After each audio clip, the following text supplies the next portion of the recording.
Salut à tous les amis, j'espère que vous allez bien. Bienvenue dans cette nouvelle vidéo. Victoire du Barça aujourd'hui sur le terrain de Girone. Grosse victoire, 4 buts à 1 grâce à un doublé de Lamine Yamal, un but de Dani Olmo, un petit bijou, hein, le genre de but qu'on n'avait pas vu au Barça depuis un moment. Et pour clôturer la soirée, un très beau but de Pedri grâce à une passe de Casado dans le dos de la défense et Pedri qui dribble le gardien et qui conclut du pied gauche. Très beau but. Les gars, que dire? Que dire de ce match? Vous voyez la différence quand vous avez une équipe qui est sûre d'elle, une équipe avec un plan concret, un coach qui sait ce qu'il veut, qui sait ce qu'il veut faire. Euh, il est vrai que ça ne veut pas dire que le Barça ne va pas perdre certains matchs. La saison vient juste de commencer, il y a 5 journées, mais déjà tu sens la confiance chez les gars, tu sens que c'est une équipe ordonné, le 4-2-3-1 de Hansi Flick, ça rentre bien dans la tête des gars et il le produit sur le terrain. Vous voyez le premier but de Lamine Yamal aujourd'hui, grosse pressing du Barça, un pressing ordonné. Lamine qui a d'abord déséquilibré le défenseur avec sa main, mais il n'y a pas faute. Ensuite qui met son pied pour prendre le ballon et ensuite aller marquer. Ça, c'est la grosse différence entre le Barça de la saison dernière et ce Barça-là. Oui, le Barça avait eu énormément d'occasions. Faut que je vous rappelle que le Barça, c'est l'équipe qui a créé le plus d'occasions la saison dernière. Sauf que dans ce genre de match-là, où tu pouvais dominer une équipe comme Girone, bah, tu pouvais perdre ces matchs-là. Pourquoi? Parce que tu n'avais pas de véritable buteur en avant. Lewandowski n'était pas dans une meilleure forme. Lamine Yamal venait tout juste d'avoir une saison complète en Europe, donc on ne pouvait pas s'attendre que Lamine Yamal concrétise ce genre d'action. Tu n'avais pas un Rafinha qui est ce Rafinha-là qu'on voit, et surtout, tu n'avais pas un Dani Olmo qui vraiment apporte la différence dans cette équipe-là. Donc aujourd'hui, grosse domination, plus de 20 tirs dans le camp adverse, au moins 9 tirs tirés, mais au final, tu as réussi à en marquer 4. Le deuxième but, c'est un coup franc de Rafinha, Lamine qui rentre dans la surface et qui marque son but pour un doublé, lui qui a terminé homme du match, j'en suis sûr, parce que déjà, il a beaucoup déséquilibré la défense adverse, mais aussi, c'était l'une des choses qu'on attendait de lui, hein, à savoir être efficace devant le but. Et s'il commence à marquer ces buts-là, s'il commence à être dangereux déjà avec les passes qu'il fait à ses coéquipiers, parce que là, Lamine a déjà plus de 3 buts et 4 passes décisives pour 5 matchs en Liga. C'est énorme. D'ailleurs, toute la pointe de l'attaque du Barça, là, c'est tous des buteurs, des passeurs décisifs. Après 5 journées, le Barça a marqué 17 buts. Lewandowski a déjà 4 buts, Rafinha en a 3, Olmo en a 2 ou 3, Pedri a marqué, Lamine, maintenant, il est à 3 buts. Donc voilà, c'est un Barça, tout va bien et l'équipe commence à marquer des buts. Casado devant la défense. Alors, Hansi Flick, lui, il n'a pas fait de rotation aujourd'hui. Il a mis son équipe titulaire. Il voulait gagner le match. Et j'ai bien aimé sa conférence de presse au moment où on lui a dit que voilà, 4 journées, 4 victoires, dernier match, tu as gagné 7-0, etc. Est-ce que c'était déjà la meilleure équipe en Liga ou un truc comme ça qu'ils lui ont posé la question? Ben, sa réponse, ça a été, tout ça c'est du passé, maintenant c'est Girone. Et ça, c'est cette mentalité-là qui est important d'avoir dans une équipe. Donc, je parlais de Casado, lui, à quel point il est important. Je sais que je vous le dis que dans certains matchs, il va falloir avoir un 6 meilleur, un 6 beaucoup plus dur que ça, beaucoup plus compact, un vrai milieu défensif. Mais ce double pivot avec Pedri, ça marche très bien, surtout balle au pied. Quand Koubarsi, c'est l'un des premiers déclencheurs de ballon en défense, hein, c'est lui qui a cette capacité-là. Et Ter Stegen aussi, qui est très bon balle au pied, qui peut centrer des ballons de temps en temps. Ben, quand Inigo Martinez et Koubarsi, où on voyait ça à plusieurs reprises. Girona, ils ont fait un très beau pressing à certains moments où Ter Stegen n'a trouvé personne pour donner le ballon. C'est assez impressionnant de le voir revenir chercher des ballons avec son petit gabarit et qui du coup joue en une touche. Ça a permis au Barça de sortir dans plusieurs pressings et ça, c'est excellent. Il mérite largement sa place et qu'est-ce que nous fait du bien? Rafinha qui continue à apporter ce pressing-là qu'il a apporté, arrête dans les replis défensifs, à faire des dédoublements de passes avec ses coéquipiers. Vraiment, un excellent Rafinha, encore une fois aujourd'hui. Il n'a pas marqué, mais il est tellement important dans ce 11-là que tu te dis, d'ailleurs, je pense que c'est le seul gars, pendant les 5 matchs qui n'est pas sorti. Je ne l'ai pas vu sortir, Rafinha. On a vu Lamine, on a vu Olmo. De temps en temps, il est à gauche, de temps en temps, il est dans l'axe et de temps en temps, il est sur le côté droit. Pedri, Pedri, quand le Barça n'a pas Pedri, à quel point il nous manque. Non seulement aujourd'hui, il a marqué ces buts-là. Je vous parlais de ce double pivot avec Casado qui est excellent. Quand tu as Casado devant la défense qui vient chercher les ballons, tu as un Pedri à côté de lui qui lui permet de sortir les ballons, qui est tout le temps disponible, qui donne des ballons à un Olmo qui revient bas. Lamine Yamal, un Koundé aussi. Koundé qui, voilà, c'est... Je le reconnais pas, le Koundé. Il est tellement en forme en ce moment que je disais que je voulais pas avoir un Koundé en latéral droit, mais s'il continue comme ça, même si on a quand même besoin d'un doublure, mais s'il continue comme ça, que dire? Maintenant, non seulement il s'est amélioré, surtout dans la surface adverse, on voit plus un Koundé avec Lamine Yamal en combinaison.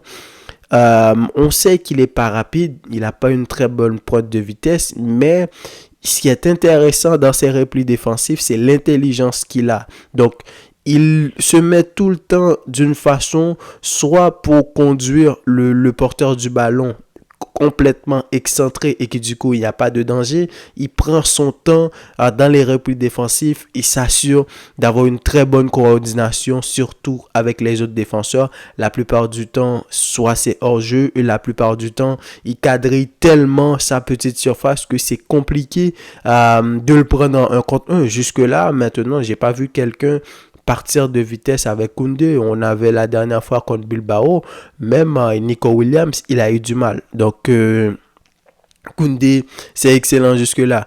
Baldé était pas mauvais, mais encore une fois, il y a encore beaucoup de choses à travailler chez Baldé, notamment ses centres dans la surface. Il y a un ballon où il a préféré aller tout seul, grosse frappe, alors qu'il y avait Olmo et Lewandowski qui étaient passés, donc il n'a pas centré le ballon, mais dans ses centres aussi, ses centres sont pas aussi... D'ailleurs, nos deux latéraux sont pas si précis que ça dans les centres, ce qui t'amène aujourd'hui à avoir un Lewandowski pas fantomatique, mais voilà, c'était pas un très bon match de Lewandowski.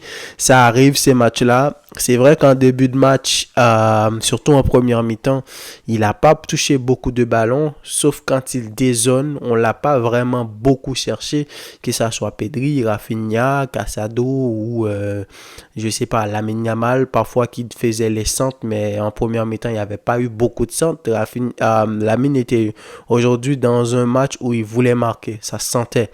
Il voulait vraiment créer la différence tout seul et il a eu beaucoup d'occasions. Mais en deuxième mi-temps, Lewandowski a eu au moins 2-3 occasions. Déjà une passe de Rafinha qu'il a mis en 1 contre 1 avec le gardien. Voilà, il n'a pas pu marquer. Et un autre ballon de Lamine cette fois-ci qui est rentré dans la surface, qui a mis un ballon en retrait pour lui. Ces ballons-là, Lewandowski, habituellement, il les marque. Mais c'est pas si grave que ça. On l'a vu quand même frustré. Je peux le comprendre. Ton équipe marque 4 buts et toi, t'es le numéro 9. T'arrives pas à marquer. Évidemment, pour un attaquant qui se respecte, c'est frustrant, mais... S'il y a des matchs comme ça, il y a des matchs où t'as beau faire ce que tu veux, c'est pas ton jour, tu pourras pas marquer. Dani Olmo, pour terminer les amis, Qu'est-ce qu'il fait du bien, Dani Olmo? Qu'est-ce qu'il nous fait du bien? Alors, il est sorti sur blessure et les informations qui sont sorties ont dit que voilà, il est pas si grave que ça, il est pas blessé. On parle que peut-être on va le préserver contre le match de jeudi contre Monaco. Faudra attendre pour voir. Il y a des tests qui doivent être faits. Mais qu'est-ce qui fait du bien? Un Dani Olmo qui est tellement dangereux. Vous avez vu son but aujourd'hui sur un centre de Koundé. Koundé qui fait beaucoup ces genres d'actions-là maintenant, que ça soit du pied gauche, que ça soit du pied droit, il fait beaucoup de centres.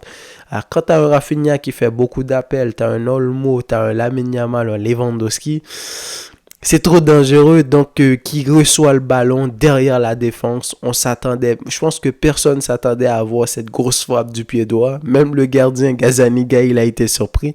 Et c'est pile poil ce qu'il fallait pour rentrer en deuxième mi-temps à 47e minute et mettre le score à 3-0. Du coup, t'enlèves toute tentative adverse, tout espoir qu'il pouvait y avoir chez Gérone. À ce moment-là, c'est parti en fumée à 3-0, t'es en maîtrise totale, tu déroules le ballon très bien. À un moment donné, le Barça avait plus de 72% de possession de balle contre Gérone. Donc, Dani Olmo, voilà, je pense que oui, moi je le disais que pour moi, c'était pas une priorité. Je m'attendais plus à avoir un Nico Williams. Même si à ce moment-là, je le disais par rapport aux gars qui étaient déjà là. Tu avais déjà Fermin Lopez, tu avais Pedri, qu'on avait vu De La Fuente utiliser en Coupe d'Europe à ce poste-là. Et tu avais Gundogan qui était un véritable titulaire. Donc, le départ de Gundogan a fait en sorte que c'est beaucoup plus valable d'avoir un Dani Olmo, mais faut le dire, moi je m'attendais vraiment pas à ce qu'il change l'équipe à ce point-là, à ce niveau-là. Il est partout, Olmo, il revient chercher des ballons, il est à gauche, il est à droite, il est dans l'axe, et quand il est dans l'axe, que ça soit du pied gauche ou du pied droit, il est extrêmement dangereux, vraiment bravo le Dani Olmo. Alors, petit fait de match pour terminer, le penalty non donné à Gérone. J'aimerais avoir vos avis dans les commentaires. Pour vous, est-ce qu'il y a penalty? Alors moi, c'est pas que je me dis que s'il y avait penalty, ça aurait été un scandale, mais l'histoire des penalties aussi, surtout avec les mains détachées, je pense vraiment qu'il faut faire un travail là-dessus parce que il y a des positions, c'est des positions naturelles. Que vous voyez l'action, c'est un centre qui venait du côté gauche. T'as Inigo qui suit le ballon, du coup, qui se lance pour faire une tête. Malheureusement, il a raté le ballon. Et t'as Baldé, lui, la balle qui a fait une tête défensive. Je pense que le ballon, c'était pas cadré à ce moment-là. Le ballon allait en corner. Sauf que Inigo était complètement sur le ballon et la tête, il pouvait pas avoir le temps d'enlever son bras et surtout c'était de dos. C'est pas comme si c'était de face qu'il pouvait voir et tout de suite enlever sa main. Donc ça fait du bien de voir que on prend en compte ce genre de choses. L'arbitre est allé à la VAR et enlevé le penalty parce qu'il y a beaucoup de penalty qu'on donne comme ça et on n'est pas habitué à voir des arbitres qui surtout la VAR aussi qui a fait le boulot, c'est eux qui sont allés regarder parce que l'arbitre avait déjà donné penalty dans un premier temps. Donc ça fait du bien de voir qu'on prenne en compte ce genre de choses parce que il y a des positions naturelles, il pouvait rien faire et surtout il est vraiment allé pour jouer le ballon de la tête et c'est surtout pas à ce moment-là qu'il a touché le ballon, c'est un rebond et le bras est complètement involontaire, il pouvait rien faire. Alors l'arbitre aurait pu le donner, on sait pas ce qui aurait pu se passer, beaucoup de gens seront peut-être pas d'accord, mais pour moi, il faut prendre en compte ces genres de détails-là. C'est pas dès qu'il y a main, il y a penalty, il y a l'action. Comment est l'action? Est-ce que le bras est complètement détaché? Quelle est la position du joueur? Est-ce qu'il est de dos? Imagine, tu es de dos, tu te lances pour aller chercher un ballon, tu es de dos, tu as un autre gars qui touche la balle, ça frappe ta main, même si c'est détaché. Est-ce que tu donnes penalty à ce moment-là? Pour moi, il n'y avait pas penalty. Le carton rouge de Ferran Torres, carton rouge, dommage pour Ferran. Bon, moi je le trouve un peu sévère, même si c'est quand même une grosse faute de Ferran. quand même une grosse faute. Il était pas loin de prendre la cheville du gars. Il a fait un excès d'engagement qui était pas, je veux dire, il n'avait pas besoin de faire ça à ce moment-là. Tu mènes déjà au score. Je pense le Barça, Girona avait déjà marqué leur but. C'était 4-1 à ce moment-là ou 4-0, je ne me rappelle plus. Donc, il y a un excès d'engagement. Est-ce que c'est ça que l'arbitre a voulu le faire payer? Parce que ce genre de semelle-là, c'est grosse faute, c'est carton. Carton direct, carton jaune direct.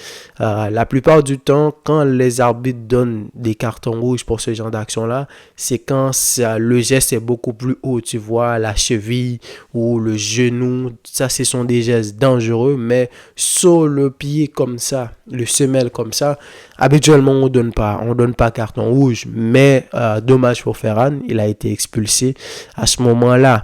Mais heureusement que le Barça a su gérer le ballon pendant les 5 ou 6 dernières minutes. D'ailleurs, le Barça aurait même pu marquer.